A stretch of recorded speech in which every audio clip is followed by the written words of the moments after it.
Bila berbezanya amalan, maka berbezalah yang namakan dengan amalan-amalan dan pertanyaan yang ditanya ini sendiri. Lalu dalam keadaan sebegini, mungkin ada satu individu yang didatangi oleh dua malaikat secara langsung. Katanya tuan kitab kita ni, ada orang yang dia masuk dalam kubur, ditanya oleh dua orang malaikat terus. Yang ditanya dalam kubur ini. Keduanya bertanya kepadanya setelah orang-orang pulang ke rumah mereka.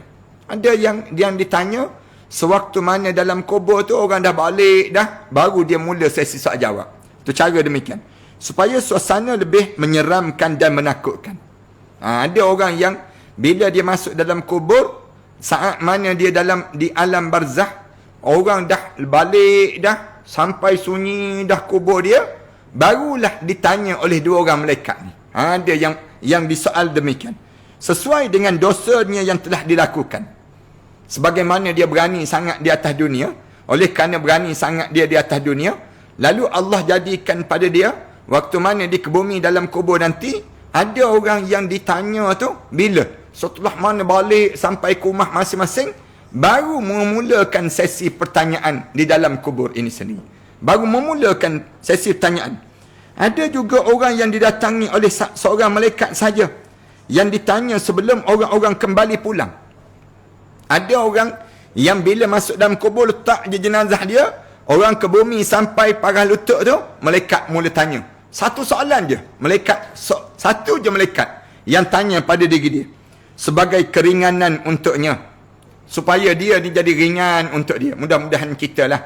Allah waktu mana masuk dalam kubur, malaikat tanya terus. Bila malaikat tanya, seorang malaikat tanya ni, lalu dalam keadaan sedemikian rupa, kita pun malaikat tanya orang tengah selesai ni. Orang tengah siapkan kubur kita ni, tiba-tiba tanya, ma rabbuka? Ma rabbuka tu jawab, Allahu Rabbi tu, lapang terus kubur masing-masing ini sendiri. Ada juga orang yang didatangi oleh satu malaikat. Ia mengajukan pertanyaan yang ringan dan lebih sedikit lagi kerana amal soleh yang dikerjakan. Allahu Akbar. Ada orang yang ditanya oleh malaikat kerana apa dia? Amal soleh yang dikerjakan tadi. Amal soleh yang dikerjakan tu ditanya bagaimana? Tanya satu soalan ditanya. Bila tanya satu soalan, lapang terus kubur dia. Ini cara pada kita waktu mana kita hidup atas dunia ni. Lebih lanjut, Al-Qurtubi mengatakan, mungkin juga seorang didatangi oleh dua malaikat. Ada orang yang dalam kubur didatangi dua orang malaikat, tetapi yang mengajukan pertanyaan hanya satu saja malaikat. Satu lagi berdiri je senyap je tengok. Seorang je yang tanya soalan. Meskipun keduanya sama-sama hadir. Walaupun kedua-dua tu diri di tepi kita dalam keadaan untuk bertanya suasana dalam kubur ini. Demikianlah makna yang mungkin dikandungi dalam riwayat yang lain yang hanya menyebut satu malaikat. Yang terakhir inilah yang menurut aku lebih tepat. Katanya Imam Qurtubi rahimahullah, dia kata, yang terakhir ni aku rasa yang ni lebih tepat. Di mana berdiri dua orang malaikat, yang berdiri dua orang malaikat, seorang yang tanya. Yang seorang lagi tak bertanya soalan. Kan ada, bila arahan sekarang dengar siri-siri kuliah kita sebelum daripada ni, kita dapati bahawa ada hadis yang cerita dua orang malaikat. Ada hadis yang cerita satu je malaikat. Jadi kita akan keliru. Kita kata, yang mana satu ni? Dalam kubur nanti, bila kita masuk dalam kubur, mana satu yang akan terjadi? Lalu Imam Qurtubi sebut, dia kata, bergantung pada amalan kamu di dunia. Bergantung pada amalan kita di dunia. Kalaulah amalan kita ni amalan yang kita berani sangat buat maksiat di atas dunia, berani lawan syariat Allah, berani Allah buat menyeramkan pada seorang. Bila masuk dalam kubur tu, dia tak jumpa lagi keadaan. Malaikat nak tanya macam mana? Bagaimana keadaan nak tanya? Sampai bila? Sampai orang balik semua. Bila dah senyap je kubur dia daripada segala-galanya, maka di waktu tersebut baru mula sesi soal jawab untuk dia. Mula sesi soal jawab tu menakutkan, menggerunkan. Kerana orang tak ada dah. Tak ada siapa dah di atas kubur dia. Bila tak ada siapa dah di atas kubur dia, maka di waktu tersebut dia mula disoal, ma rabbuka wa ma nabiyuka wa ma dinuka wa ma kiblatuka wa ma tu dia seorang dalam kubur tu lepung dalam kubur tersebut. Ini keadaan yang berlaku pada seorang yang bergantung amalan dia. Ada orang yang soleh. Katanya Imam Qurtubi, waktu mana dikebumi jenazah dia letak dalam kubur tu, sampai parah lutut tu, diri dah malaikat. Seorang malaikat tanya satu soalan je. Ma rabbuka? Ma rabbuka tu, lapang terus kubur dia. Orang tengah siapkan kubur dia ni, dia dah berada dalam syurga dah. Di dalam kubur ni. Dia dalam keadaan yang ditenangkan oleh malaikat. Malaikat kata, jangan bimbang, jangan takut. Kamu tanya satu soalan ni, kamu dah selesai dah. Kubur kamu dah wangi. Wangian syurga Allah Subhanahu Wa Taala dah sekarang. Kamu jangan takut dan jangan kamu bimbang saat sebegini. Ini di kalangan orang-orang yang Allah Subhanahu Wa Taala jadikan sepanjang dia hidup atas dunia ni, dia jaga amalan-amalan dia. Panjang lagi depan, nanti kita akan sebut. Yang kedua, dalam perbincangan sepanjang daripada kita sebut hadis-hadis Rasulullah cerita tentang suasana barzah ni, masih menurut Imam Qurtubi, hadis-hadis yang ada juga saling berbeza dalam menyebut cara pengajuan pertanyaan. Dan kalau kita dengar sebelum daripada ni hadis-hadis cerita tentang cara teknik malaikat bertanya. Malaikat bertanya dan pemberian jawapan. Kadang-kadang malaikat tanya ma rabbuka wa ma dinuka wa ma kiblatuka. Kadang-kadang malaikat tanya terus man hadzal rajul? Siapa lelaki ini? Kemudian kita dapati dalam hadis Rasulullah sallallahu alaihi wasallam ada jawab Allahu Rabbi, Muhammad Nabi. Tapi ada yang jawab dia kata hadza Abdullah, hadza Nabiyullah. Ni hamba Allah dan seterusnya, dia ni Rasulullah, Nabi Allah Subhanahu Wa Taala. Jawapan tersebut kadang-kadang ditanya soalan berbeza, kemudian dijawab dengan jawapan yang berbeza, tapi dalam keadaan yang dijawab dalam keadaan yang berbeza-beza jawapan. Kenapa jadi demikian? Sama juga, ia juga bergantung pada setiap individunya. Bergantung pada individu di atas dunia. Di antara mereka ada yang ditanya mengenai sebahagian daripada bahagian akidah saja. Ada di kalangan mereka ditanya tentang akidah saja. Dalam kubur ni tanya pada dia, kamu percaya tak dengan liberal? Kamu percaya tak dengan sekular? Kamu percaya tak dengan komunis? Kamu percaya tak dengan LGBT? Kamu percaya tak dengan Islam? Mana kamu yakin dalam hidup kamu? Kamu percaya dalam hidup kamu bagaimana? Pada keyakinan hidup kamu. Ada yang tanya sebahagian daripada akidah. Sementara yang lain ditanya mengenai seluruh bahagian akidah. Ada yang lain tanya lagi tentang akidah. Keyakinan kamu dengan Al-Quran bagaimana? Tanya tentang akidah ni. Seluruh kamu di kalangan ahli sunnah wal jamaah, ataupun kamu daripada puak mana yang kamu hidup di atas dunia. Ada yang tanya soalan demikian. Memang mungkin ada riwayat yang menyebut secara ringkas saja, tetapi ada juga riwayat yang menyebut secara lengkap di pertanyaan-pertanyaan tentang keyakinan dalam kehidupan seorang mukmin itu sendiri.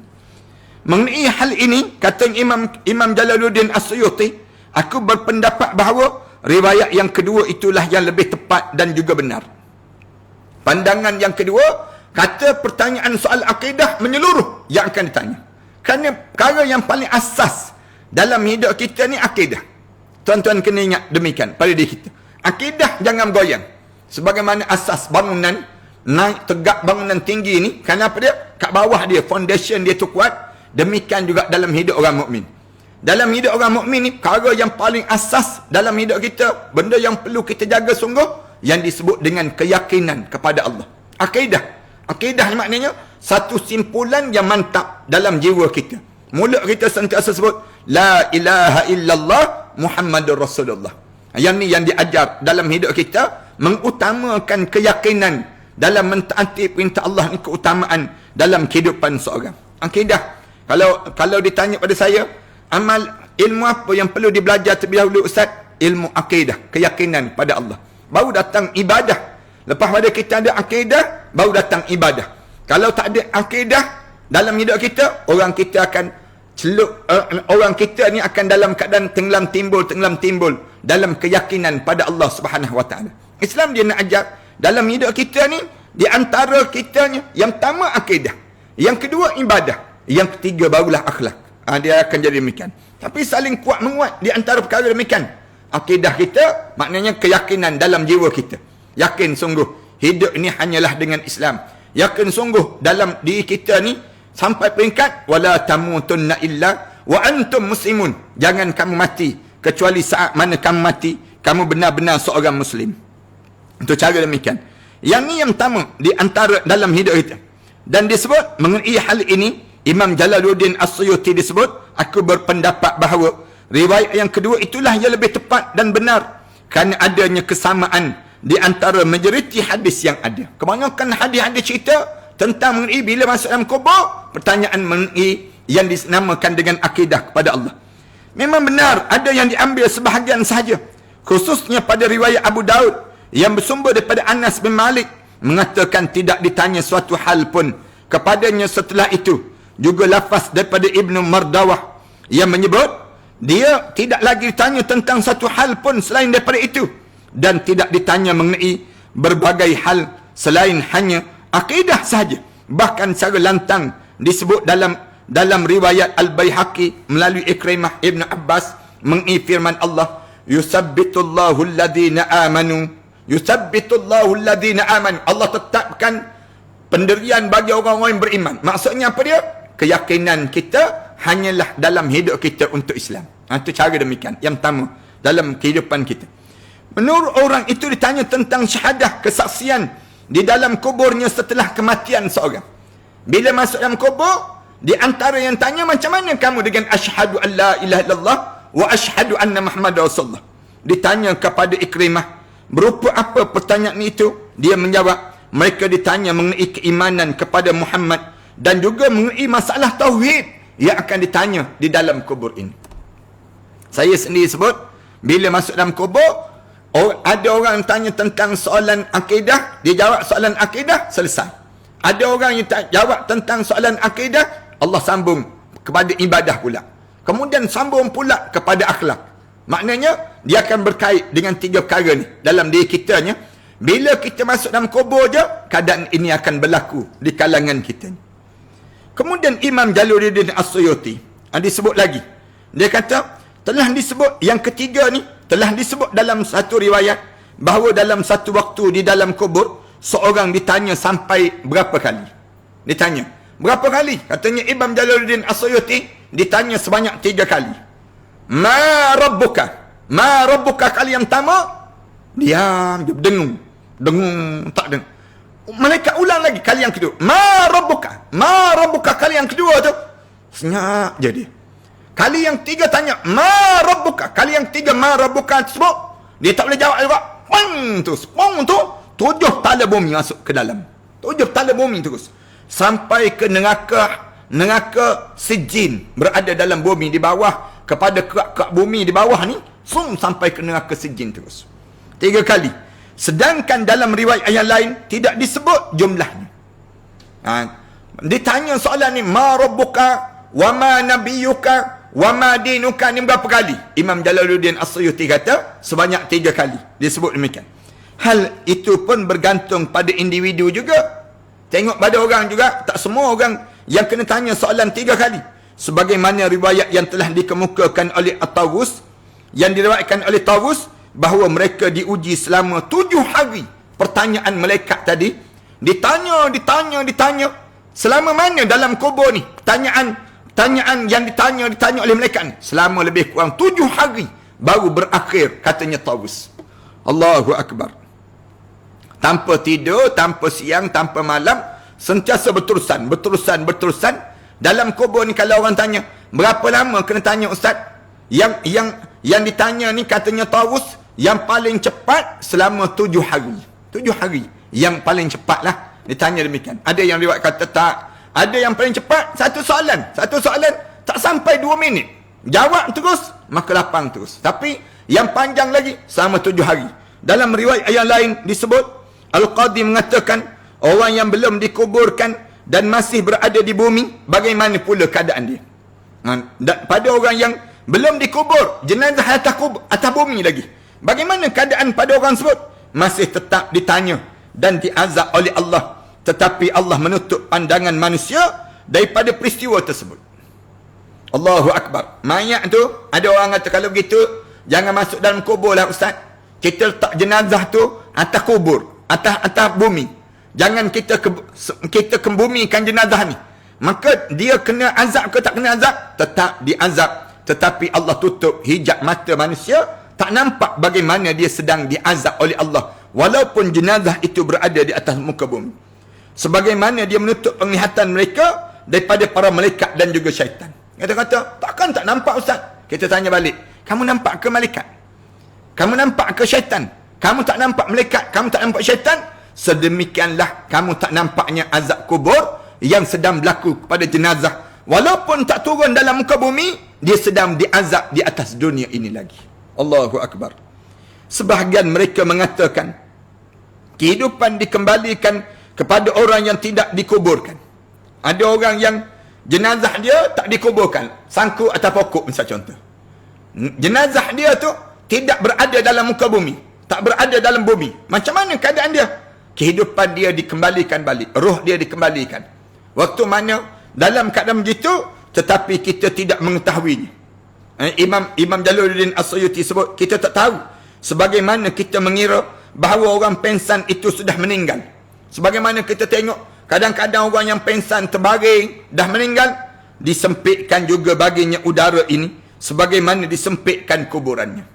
Dirasakan sempit. Udara yang dia atas dunia ni, dia akan menghimpit jasad dia. Menghimpit jasad dia tu, dia rasa lebih dahsyat. Ataupun dahsyatnya dalam kubur itu sendiri. Kan ada orang kata, Ustaz, kalaulah kita ni ada azab kubur, kita tak payah ke bumi lah, jenazah dalam kubur. Kita letak jenazah ni atas bumi. Tak payah masuk dalam tanah. Kita sebut demikian. Nanti kalau masuk dalam tanah nanti kan kena azab pula. Kita sebut demikian. Tak. Kita sebut, walaupun dia tak masuk, kamu tak nampak, tapi Allah sudah mula mengazabkan dia sehingga kan mata kamu tak nampak. Tapi diazab dengan apa dia? Udara. Sebagaimana kita tengok vacuum yang memadatkan barang-barang kan dalam plastik tu. Ada yang sekarang ni letak je barang-barang dalam plastik, kemudian divacuumkan dia. Sempit dia. Disempit, dia akan rasa lebih dahsyat daripada itu. Waktu mana dia berada atas dunia, walaupun jenazah dia tidak dikebumikan, dia akan merasa saat-saat himpitan kubur, azab kubur, walaupun dia tidak dikebumikan jenazah dia di dalam kubur itu.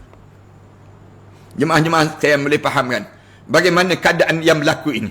Ini keadaan kepada seorang. Sebagaimana dia menutup penglihatan tadi, disempitkan juga baginya udara ini. Sebagaimana disempitkan kuburan dia. Maknanya, dia udara tu menghimpit pada jenazah tersebut. Hal ini sama sekali tidak diingkari oleh orang yang hatinya diseliputi dengan iman. Kalau kita beriman, kita tak ingkar. Kita tahu, ya betul, yang ni keadaan ini akan berlaku pada seorang. Demikian juga dengan orang yang anggota tubuhnya terpotong-potong. Ada orang yang jenazah dia tu dikerat. Bila dikerat, jenazah dia ni macam mana? Dan bercerai-berai. Jenazah dia ni dijauhkan di antara tangan dia, kaki dia, kepala dia, macam kena kerat 16 tu misal contohnya. Diasing-asingkan dia. Ada azab kubur ke tak ada azab kubur orang macam ni? Dia akan merasai sesungguhnya Allah menciptakan kehidupan bagi sebahagian atau seluruh anggota tubuh badan itu, lalu diajukan pertanyaan kepadanya. Bila badan dia bercerai sekalipun, Allah akan ambil sebahagian daripada badan dia tu, Allah tanya soalan yang macam mana kamu? Macam mana kamu atas dunia? Badan dia tu kena jawab juga terhadap amalan yang dikerjakan waktu mana dia hidup atas dunia dahulu. Yang inilah yang dikatakan oleh Imam Haramain. Sebahagian lain mengatakan hal ini tidak jauh berbeza dengan biji sebesar atom yang dikeluarkan oleh Allah daripada tulang rusuk anak cucu Adam itu, yang telah diminta kesaksian oleh Allah, bukankah aku ni Tuhan kamu? Dulu-dulu, waktu mana mula-mula awal-awal kejadian dahulu kan, Allah tanya soalan, alastu bi rabbikum? Satu kecil je yang tanya ni. Qalu bala, semua jawab, ya, kamu Tuhan aku. Jadi kalau badan tu cerai-berai, katakanlah badan tu berada jauh, orang yang meletup, misal contohnya mayat-mayat yang diletukkan kemudian berkecai mayat tersebut. Jadi macam mana nak soal terhadap jenazah tersebut? Lalu disebut dihidupkan salah satu daripada jasad dia, satu ni dimasukkan pada tersebut untuk dia menjawab pertanyaan-pertanyaan para malaikat. Waktu mana dia dihidupkan, daging dia tu je hidup, satu je pun cukuplah untuk menghidupkan pada seorang tersebut. Allahu Akbar. Ada orang dia kata, saya kalau boleh nak suruh bila mati nanti bakar hancur lebur jenazah saya sehingga kan tak jumpa, malaikat tak jumpa cari. Tak. Abu tu Allah hidupkan Abu tu Allah tanya pada Abu tersebut, tanya, kamu nama apa, kamu datang daripada mana, kamu Tuhan kamu apa dia, kemudian kamu tanya pada dia sebut, dia akan mengasai bagaimana pertanyaan-pertanyaan, bagaimana keadaan pada diri dia tersebut. Yang kelima, dalam perbincangan ini Ibnu Abdul Al-Bir mengatakan, pertanyaan itu hanya ditujukan pada orang mukmin ataupun orang munafik yang mengaku mengandung Islam melalui syahadah yang diucapkan secara lahiriah, sedangkan orang kafir sama sekali tidak akan tanya. Ada pandangan demikian. Ibnu Abdul Al-Bir disebut, bila masuk dalam kubur ni, sesi soal jawab ni kena pada siapa? Pada orang mukmin dengan orang munafik ya. Orang kafir tanya buat habis berah ya. Buat habis masa je. Kan kafir dia. Dia katanya Abdul Al-Bir ini disebut demikian. Manakala orang mukmin baru ditanya, kamu Tuhan kamu siapa? Orang munafik tanya juga, kamu bertuhankan dengan siapa? Orang kafir masuk dalam kubur, masuk neraka terus. Katanya Abdul Al-Bir disebut demikian. Akan tapi hal ini ditentang oleh Imam Qurtubi. Imam Qurtubi kata, dan Ibnu Al-Qayyim dia sebut, keduanya mengatakan hadis-hadis mengenai hal ini sudah jelas bahawa orang kafir dan orang munafik tetap akan ditanya di dalam kubur nanti. Tak kira orang kafir, orang munafik masuk dalam kubur kena juga tanya. Pertanyaan-pertanyaan perkara demikian berlaku. Yang keenam disebut laginya. Sama juga. Yang kelima mengenai hal ini, Imam Jalaluddin As-Suyuti berpendapat bahawa keduanya orang kafir dan orang munafik tidak pernah disebut dalam satu hadis. Tak pernah disebut dalam satu hadis. Yang ada hanyalah menyebut orang munafik dalam satu hadis. Cerita tentang mengenai dalam kubur ni orang kafir, orang munafik ni kena tanya ke? Katanya Abdul Bir disebut kata, tak, orang kafir tak ditanya. Masuk kubur, masuk neraka terus. Manakala Abdul Bir kata, orang mukmin dengan orang munafik, orang ni mesti ditanya oleh malaikat. Sedangkan katanya tuan kitab kita ni disebut bahawa dia sebut bahawa keduanya orang kafir dan munafik tidak pernah disebut dalam satu hadis. Yang ada hanyalah penyebutan orang munafik dalam satu hadis. Sedangkan pada hadis yang lain digantikan dengan sebutan kafir dalam hadis yang lain. Sebenarnya yang dimaksudkan dengan yang kafir tersebut adalah orang munafik itu sendiri. Hal ini didasarkan pada hadis Asma yang menyebut, sedangkan orang munafik ataupun orang yang ragu-ragu dan tidak disebut orang kafir. Demikian juga dalam hadis Abu Hurairah yang diriwayatkan oleh At-Tabrani dan perkataan Hamad dan Abu Umar Ad-Dari yang secara lantang menyatakan hal demikian. Tu ulama-ulama bincanglah, ditanya. Ada orang tanya pada kita kan, Ustaz, bila orang kafir masuk dalam kubur, ada juga ke sesi soal jawab orang kafir Ustaz dalam kubur? Lalu alim ulama berpandangan, satu sebahagian Abdul Bir kata, tak, masuk dalam kubur, masuk neraka terus orang kafir. Tapi orang munafik dan orang mukmin tak, dia kena soal dahulu. Tapi Imam Qurtubi, Imam Al-Qayyim Al-Jauzi dan juga Imam Jalaluddin As-Suyuti disebut, tak, orang munafik, orang mukmin, orang kafir, tiga-tiga akan disoal bila masuk dalam kubur ini. Yang keenam, Imam Tirmizi mengatakan, pertanyaan tersebut dikhususkan hanya pada umat ini ataupun kepada umat-umat sebelum ini secara langsung yang telah dibawa untuk mereka risalah oleh para nabi rasul jika mereka menolak. Ada orang tanya, Ustaz, kita je kena sesi soal jawab ini ataupun umat-umat sebelum daripada datang nabi dahulu kena juga sesi soal jawab dalam kubur nanti? Para rasul itu mereka menjauhi mereka dan pada mereka diturunkan azab secara langsung ketika Allah mengutuskan Nabi Muhammad sallallahu alaihi wasallam dengan membawa rahmat. Azab tersebut ditunda. Lalu mereka kata, umat-umat sebelum daripada ni bila mereka masuk kubur, masuk neraka terus. Tapi umat Nabi Muhammad ni tak. Katanya mereka berpandangan bahawa umat Nabi Muhammad ni bila mereka masuk dalam kubur, mereka tak terus diazab, tetapi mereka ditanya terlebih dahulu pertanyaan pada mereka. Kemudian dengan pedang diserukan pada mereka agar masuk Islam, sehingga ada yang masuk Islam kerana takut kepada pedang, lalu ditanam iman di dalam hatinya. Peringkat awal dia takut dengan pedang. Tapi bila masuk Islam, mula diajar Islam pada dia. Daripada sinilah muncul adanya kemunafikan. Daripada sini datang perasaan munafik. Daripada seorang. Dia teragak-agak. Dan ada sebahagian yang secara diam-diam masih kafir. Meskipun secara lantang untuk mendeklarasikan keimanan mereka tersebut. Ada orang yang waktu mana kita tarik dia, zaman di awal-awal tersebut, mereka masuk Islam. Tapi Islam mereka pura-pura. Mereka pura-pura je masuk Islam ini. Mereka masuk dalam keadaan itu, tapi hati mereka masih dalam keadaan kafir. Di antara mereka ini, dengan kaum muslim terdapat dinding pemisah. Orang munafik dan juga orang mukmin ini ada gap yang besar. Ketika mereka meninggal, Allah langsung mengutuskan para penguji kubur, Munkar dan Nakir, untuk mengorek kekafiran orang tersebut melalui beberapa pertanyaan. Orang munafik ditanya. Dengan demikian Allah bermaksud untuk memisahkan antara yang buruk dengan yang baik. Orang-orang munafik, bila dia masuk dalam kubur, Allah hantar malaikat terus, tanya terus, ma rabbuka, wa ma nabiyuka, wa ma dinuka, man hadar rajul. Daripada situ, jelas, dia seorang mukmin ke, dia seorang munafik dalam hidup dia. Kemudian, dalam Ibn Abdul Bir mengatakan bahawa, namun pendapat itu ditentang oleh beberapa ulama. Mereka mengatakan pertanyaan itu ditujukan kepada umat ini dan juga umat sebelum daripada ini. Kebanyakan ulama sebut demikian. Maknanya kita tak usah bincang lah. Kalau orang tanya pada kita, umat dahulu kena ke Ustaz? Umat dahulu pun kena, umat sekarang pun kena. Sama je kena.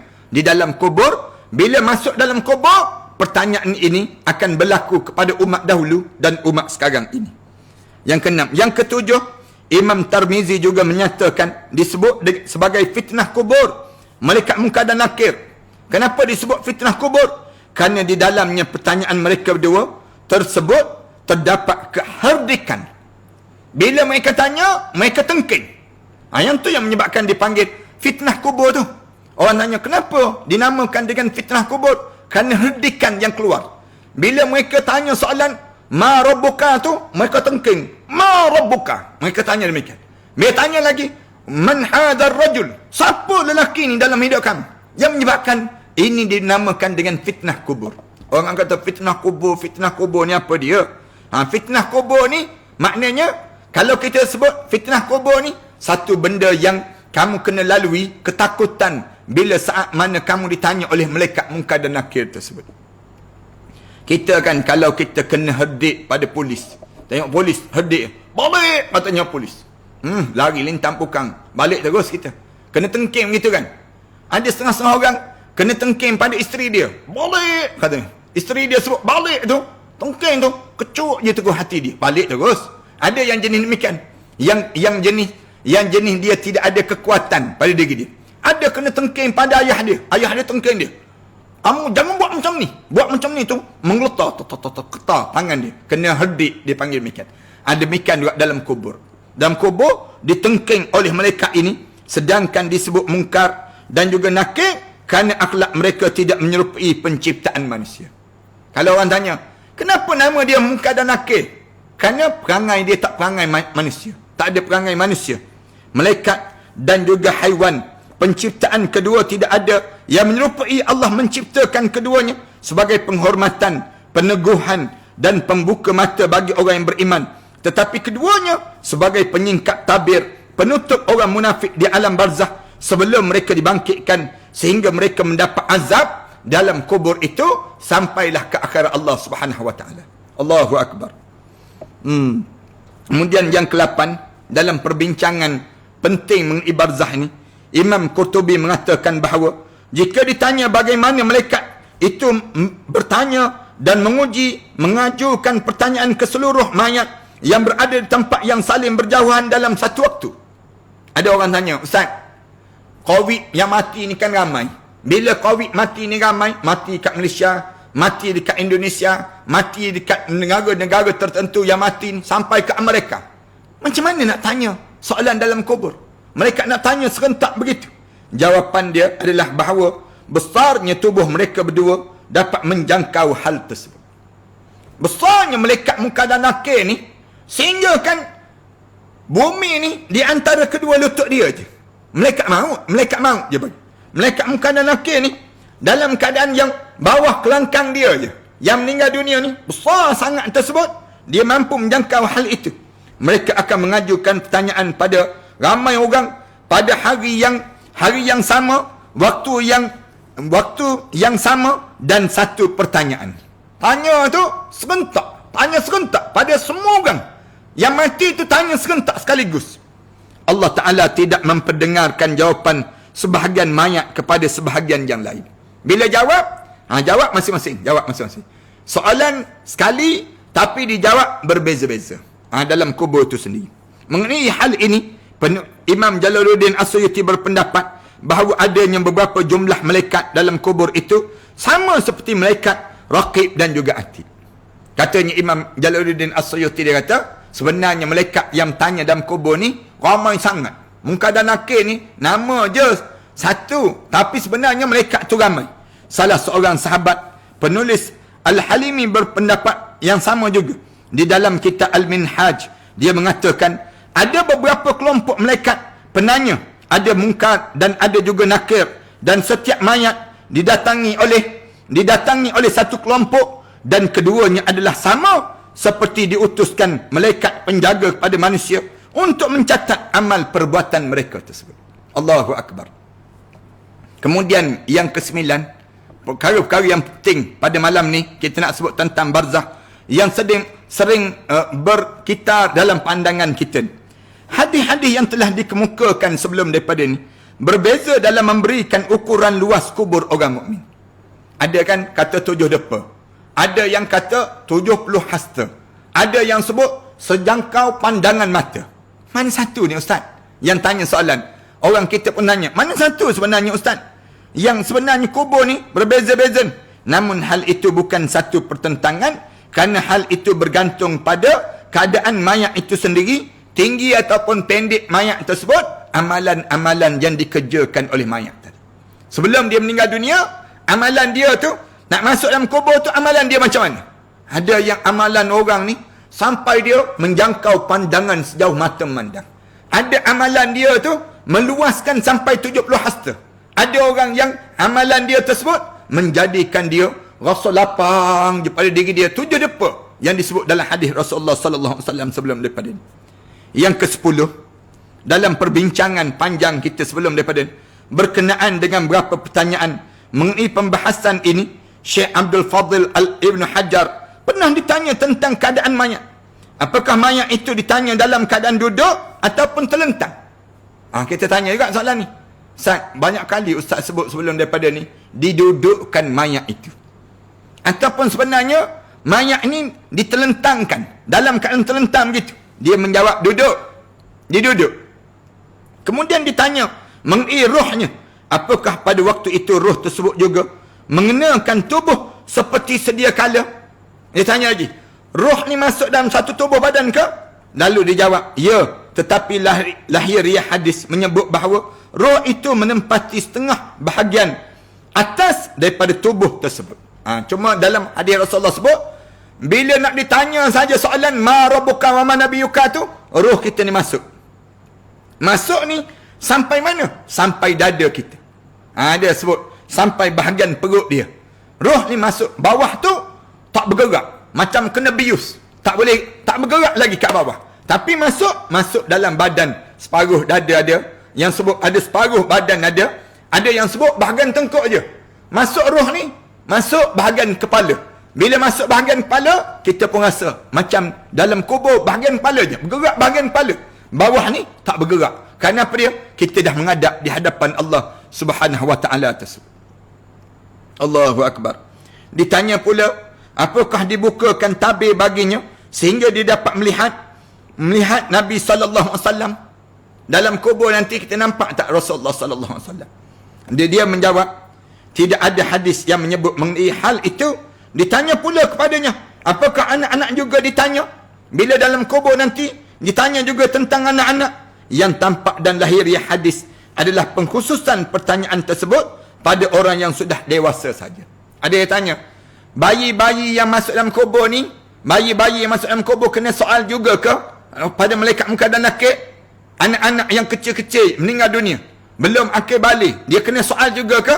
Lalu kebanyakan jawab, tidak ada hadis Rasulullah cerita tentang anak-anak yang ditanya ataupun bayi-bayi yang belum akil balik, belum dipertanggungjawab, ditanya dalam hidup dia, bahkan mereka menjadi di antara pembawa-pembawa obor dalam syurga Allah, dan mereka di antara orang-orang yang masuk dalam syurga yang nunggu-nunggu saat ibu dan ayah mereka untuk masuk dalam syurga Allah Subhanahu wa taala. Allahu akbar. Sebab tu sabarlah pada orang yang meninggal dunia, anak-anak kecil. Kena banyak sabar pada diri kita. Ibnul Qayyim mengatakan hadis-hadis yang ada secara lantang menyebut pengembalian roh ke atas badan ketika pertanyaan diajukan. Jelas. Bila kena tanya soalan, start daripada masuk dalam kubur tu tanya je, mereka mula tanya soalan, roh confirm masuk dalam tu badan ini. Banyak sangat. Tetapi pengembalian ini tidak seperti di dalam kehidupan di dunia. Kita kena ingat, bila roh kita ni masuk balik itu, bukan macam atas dunia dah. Sebab tubuh dan seluruh anggotanya memerlukan pemeliharaan dan makan. Tetapi roh memberikan kehidupan lain yang ditujukan untuk menghadapi ujian dan pertanyaan saja. Maknanya, bahagian kepala je masuk. Bahagian kepala je masuk. Sebagaimana layaknya kehidupan orang yang sedang tidur. Dia hidup tetapi tidak sedar. Kerana tidur yang berlaku pada diri dia itu sebenarnya menyerupai kematian orang yang tidur dan tidak mempunyai kehidupan yang sempurna. Gambaran orang tidur. Cuba tengok macam mana. Demikianlah hal ketika mana roh itu dikembalikan pada satu mayat, yang mana kehidupan itu juga tidak sempurna.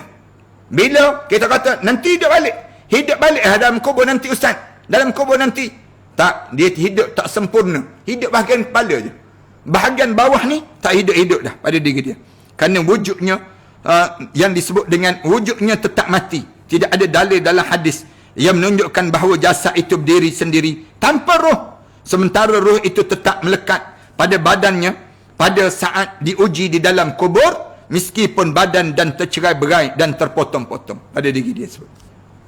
Yang ke-11, yang penting juga kita nak sebut pada malam yang baik ini, yang ke-11-nya dalam kitab Rawadul Rayahin karangan Al-Yafi, Syafiq Al-Balakhi mengatakan, kami pernah memohon 5 perkara dan mendapatkan 5 perkara dalam keadaan 5 perkara yang lain juga. Kami pernah meminta 5 perkara dan kami dapati 5 perkara ini berada pada 5 perkara yang lain. Katanya disebut demikian. Kami memohon dijauhi daripada perbuatan dosa. Kami minta dengan Allah supaya jauhkan kami, jangan buat dosa. Lalu kami berjumpa, dapat bagaimana nak suruh kita jangan buat dosa? Sentiasa jaga solat duha. Disebut demikian. Siapa yang sentiasa jaga solat duha, dia terselamat daripada melakukan dosa. Ini kelebihan. Katanya disebut demikian. Tu yang pertama. Lalu kami memohon yang kedua, memohon penerangan dalam kubur. Kami pohon yang kedua, biar kubur kami ini bercahaya. Lalu kami dapati di atas dunia ini, supaya kami bercahaya dalam kubur kami dengan kami bangun solat malam. Dengan bangun solat malam. Siapa yang bangun solat malam, bercahaya kubur dia dalam kubur nanti. Allah jadikan pada diri seorang tersebut. Yang ketiga, kami memohon jawapan bagi malaikat munkar dan nakir. Kami pohon, biar kami boleh jawab. Bila malaikat munkar dan nakir tanya soalan pada kami pohon supaya kami boleh jawab pertanyaan malaikat munkar dan nakir. Lalu kami dapati dalam jawapan pada malaikat munkar dan nakir itu dengan cara membanyakkan membaca Al-Quran Karim. Banyakkan baca Al-Quran Karim. Ini kelebihan pada diri kita. Saya baca dalam satu kitab yang lain, baca Quran yang terbaik ni bila sebelum subuh. Sebelum subuh. Bangun sebelum mana subuh, kita duduk atas tikar sejadah, baca Quran. Lepas pada kita solat, menjelang dekat nak subuh tu, baca Quran. Pesan pada ayah-ayah yang usia 60 tahun, ibu-ibu yang usia 60 tahun ke atas, kalian bangun awal. Sahur, waktu mana sahur tu kita dah bangun dah siap dah. Baca Quran, sampailah waktu subuh. Quran ini akan menjadi peguam bela pada kita, menjawab bagi pihak kita waktu mana kita dalam kuburan nanti. Kami memohon dapat menyeberangi sirat, lalu kami mendapatkan dalam puasa dan sedekah. Yang keempat, kami pohon untuk nak laju titian sirat, kami dapati dalam puasa dan sedekah. Kemudian yang kelima, kami memohon agar dinaungi arasy Allah. Lalu kami dapati dalam kami menyendiri dan juga beriktikaf kepada Allah Subhanahu wa taala. Ini kelebihan untuk nak berada di bawah naungan arasy Allah. Al-Asbahani yang ke-12 pada malam ni, Al-Asbahani dalam At-Targhib melalui jalur Abu Hadbah menuturkan riwayat daripada Asy'at yang diterima daripada Anas sebagai hadis marfu'. Hadis ni hadis marfu' disebut, barang siapa yang meninggal dunia dalam keadaan mabuk, ingat betul-betul ni. Siapa-siapa yang mati dalam keadaan mabuk, dia akan masuk dalam kubur juga dalam keadaan mabuk. Dalam keadaan mabuk. Maknanya apa dia? Dia jadi bingung je. Masuk dalam kubur tu, mabuk juga. Mati saat mana dia mati, dalam keadaan macam mana dia mati, macam itulah dia akan dimasukkan dalam kubur nanti. Mati tengah baca Quran, masuk dalam kubur tu tengah baca Quran. Mati dalam keadaan puasa, masuk dalam kubur tu dalam keadaan nak berbuka puasa pada diri dia. Orang yang mati dalam keadaan bagaimana dia sedang mati, begitulah dia dimasukkan ke dalam kubur dia saat mana dia menghadap di hadapan Allah. Allahu Akbar. Jaga-jaga pada diri kita. Diriwayatkan oleh Abu Fadl At-Tusi dalam Uyunul Akhbar melalui jalur Abu Hadbah, hadis daripada Anas bin Malik. Di dalamnya disebut malaikat maut mencabutnya dalam keadaan mabuk, dan malaikat Munkar dan Nakir mengajukan pertanyaan dalam keadaan mabuk juga. Dalam keadaan dia mabuk juga. Dia tu mabuk. Siapa-siapa yang dia meninggal dunia dalam keadaan yang mabuk, dia masuk dalam kubur, dia mati dalam keadaan mabuk. Mati dalam keadaan mabuk, malaikat Munkar dan Nakir tanya dia dalam keadaan dia sedang mabuk. Allahu Akbar. Allahu Akbar. Jangan tuan-tuan. Jangan matilah di saat mana kita mati sedang mentaati perintah Allah Subhanahu Wa Taala. Mati tengah sedekah. Allah pahala sedekah mencurah-curah untuk diri dia. Masuk dalam kubur tu dalam keadaan dia sempat bersedekah. Allahu Akbar. Untung pada orang demikian. Dekat nak meninggal dunia tu, dia bahagi harta benda dia untuk jalan agama dalam hidup dia. Yang ke-13 dalam fatwa Syekh Imaduddin Al-Balqini disebut, seorang mayat akan menjawab pertanyaan dengan bahasa Syria disebut. Lalu akan tetapi aku tidak menemukan dalil yang menjadikan pertanyaan pendapat tersebut. Tak berjumpa. Ibn Hajar sendiri pernah ditanya hal itu, dia menjawab dalam kubur lahiriah hadis itu adalah bahasa Arab. Maknanya ditanya dalam bahasa Arab. Yang ke-14, seorang ulama penganut mazhab Hanafi Al-Bazzari dalam fatwa dia mengatakan seorang mayat akan tetap ditanya meskipun dia meninggal dimakan binatang buas. Tetap akan ditanya juga. Tanyaan mereka itu diajukan di dalam perut binatang itu. Sementara jika dia ditempatkan dalam peti untuk dipindahkan daripada satu tempat ke tempat lain, dia tidak akan ditanya selama dia belum dikuburkan. Ini pandangan yang demikian. Mudah-mudahan ilmu yang kita belajar pada malam ini, dia akan membawa kebaikan pada kita untuk memahami barzah itu bagaimana, keadaannya bagaimana. Mudah-mudahan Allah rahmati kita, dan insya-Allah kita akan mula berbicara tentang orang-orang yang tidak ditanya di dalam kubur. Orang-orang yang tidak disoal di dalam kubur, insya-Allah dalam siri-siri yang kita sedang bincangkan ini. Terima kasih di atas kesempatan yang baik ini. Moga-moga Allah jadikan kebaikan berterusan untuk diri kita. Tuan-tuan jangan lupa untuk tuan-tuan masukkan dalam tabungan bantuan Ramadan ini.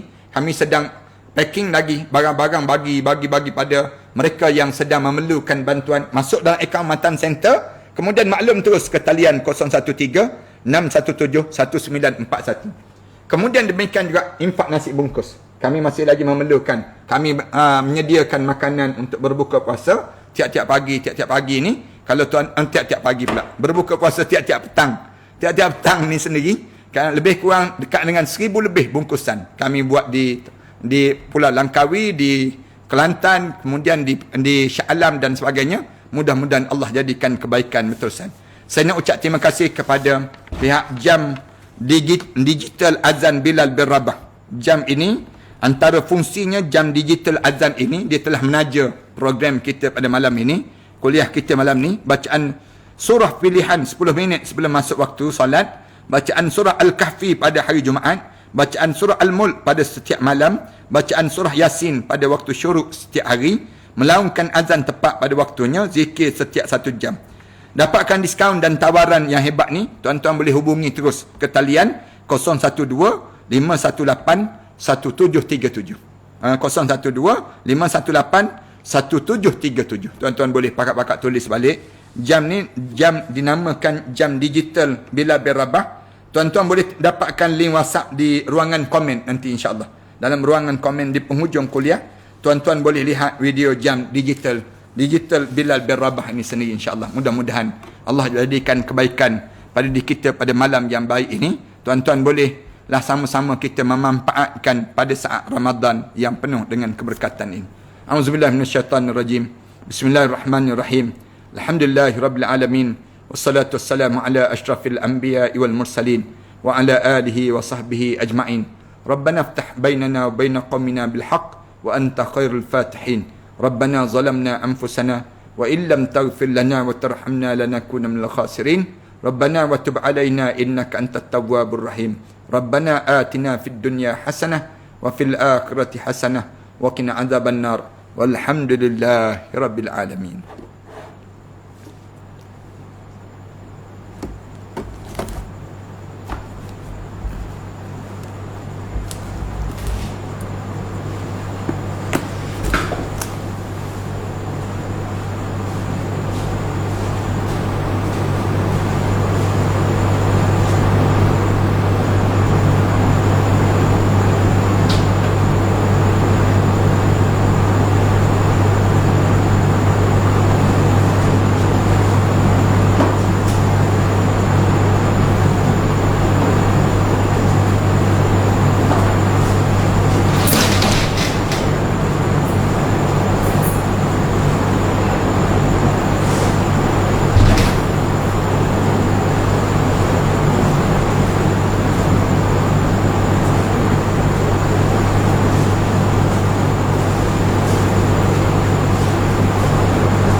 Jam digital.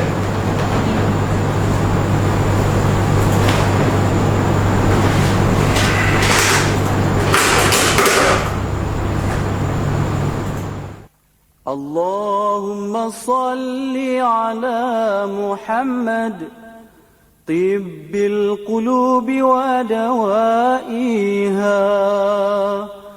وعافية الأجساد وشفائها. Saya nak sebut juga pasal jam azan ni. Saya nak bagi galakan beli. Bila ada jam azan di rumah, dia akan setting untuk 1 tahun. Waktu solat mengikut negeri. Memang mengikut negeri, mengikut tempat kita. Contoh, 10 minit sebelum solat, dia dah baca Al-Quran dulu. Kita dah tahu, dah dekat nak masuk Zuhur ni. Kan kita selalu terkejut-terkejut bab ni. Ui, dah Zuhur dah. Padahal tahu buat-buat terkejut. Jadi kita dengar azan tu. Kita dengar baca Al-Quran. Ya Allah, dengar tak tu? Dah baca Quran tu? Anak-anak, kita nak jadi orang yang bersiap awal sebelum salat. Lepas salat, dia ada pula bacaan Al-Quran. Sambung sikit. Setiap malam, dia akan baca Al-Mulk selepas Isyak. Setiap pagi, dia akan baca Yasin. Dia yang baca, bukan kita ni. Belum cerita kita lagi ni. Hari Jumaat dia akan baca Al-Kahfi. Subhanallah. Lepas tu boleh setting zikir. Ada orang nak kerap 15 minit sekali. Kerap sangat tu. Saya buat sejam sekali. Boleh setting zikir apa? Zikir pilihan setiap jam. Jam ni 24 jam. Kadang-kadang saya tengah marah anak, marah. Tiba-tiba jam azan bunyi. Astaghfirullah. Betul. Terus Astaghfirullah. Ya, dia bunyi kuat ya. Satu rumah boleh dengar. Dia, masalahnya dia membantu tools yang membantu kita wujud bi'ah salihah dalam rumah kita. Kita tak mampu nak berzikir sentiasa. Lepas tu dia keluar pula, la haula wa la quwata illa billah. Keluar pula. Dah lama keluarlah zikir. Ada berapa pilihan zikir untuk kita setting. Setiap jam nak zikir apa? Jam ni setiap sejam. Subhanallah. Membantu tak? Sangat membantu. Alihi wa sahbihi wa barik. وبارك وسلم.